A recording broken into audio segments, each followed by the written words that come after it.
Thank you very much. 700 years ago, if someone had come to Oxford and stood here and said, I think everyone should be allowed to read the Bible, even peasants, that person would have been described as offensive. He would have been denounced, shouted at, and eventually no-platformed. That was certainly the experience of John Wycliffe.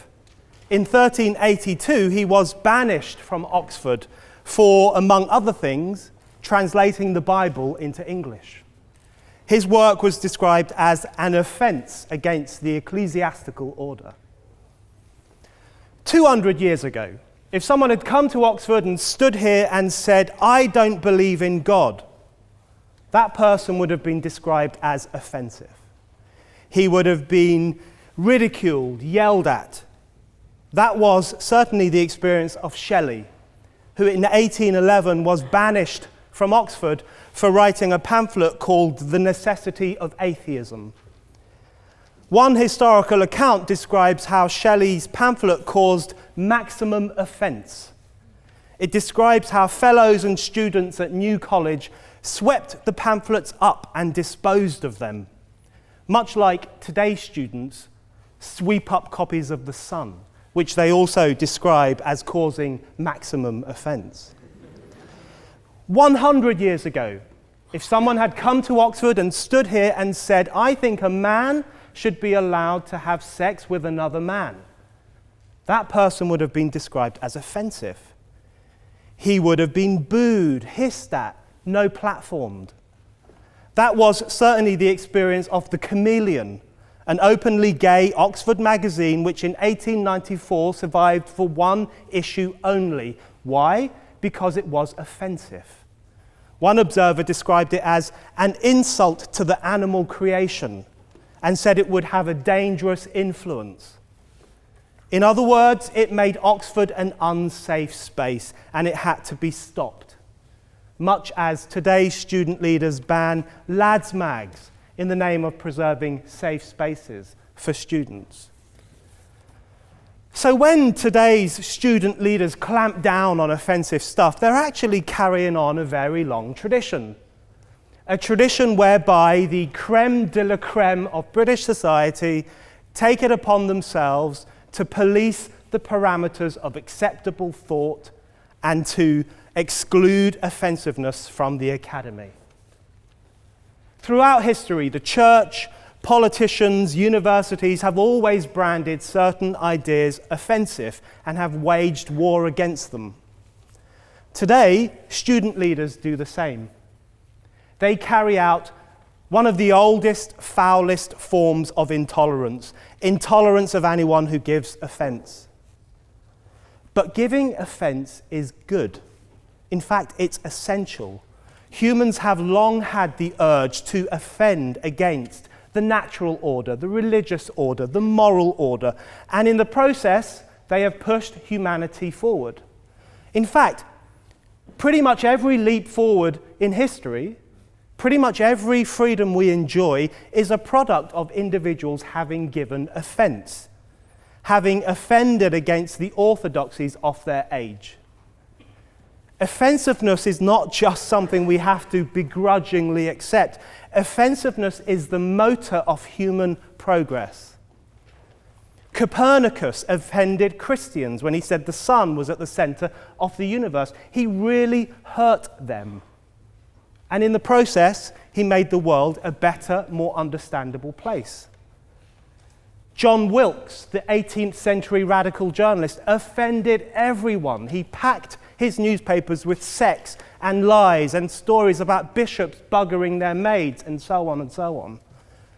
And in the process, through his struggles with the authorities, he gave birth to press freedom.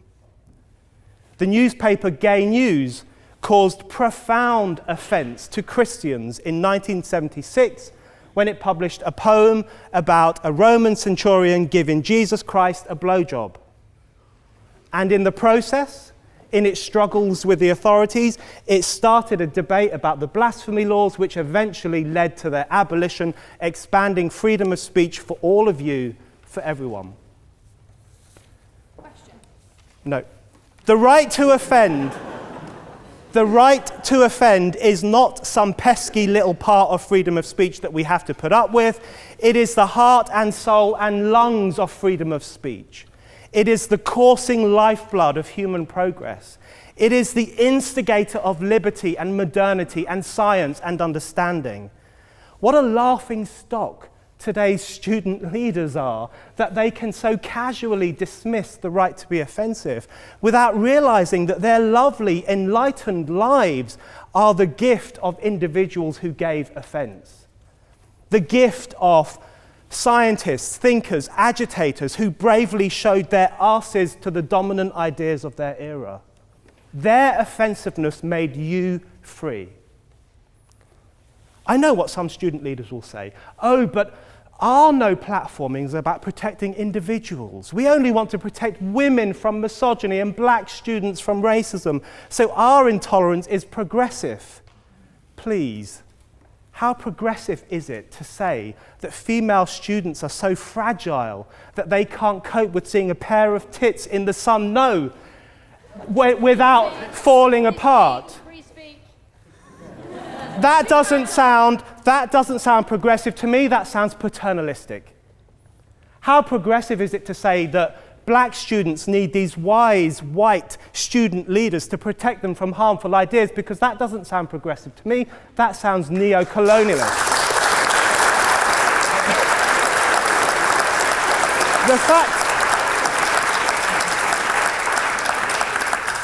The fact is, today's student leaders aren't protecting individuals, they're protecting an idea. And it is the most mainstream status quo idea of the 21st century, the idea of human vulnerability. The poisonous notion that humans are fragile and therefore our speech and our relations must be monitored and policed.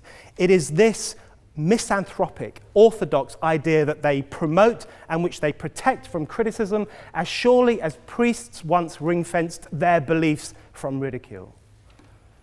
In this choking climate, we have got to move beyond talking about a right to offend. We have to talk about a duty to offend. Anyone who cares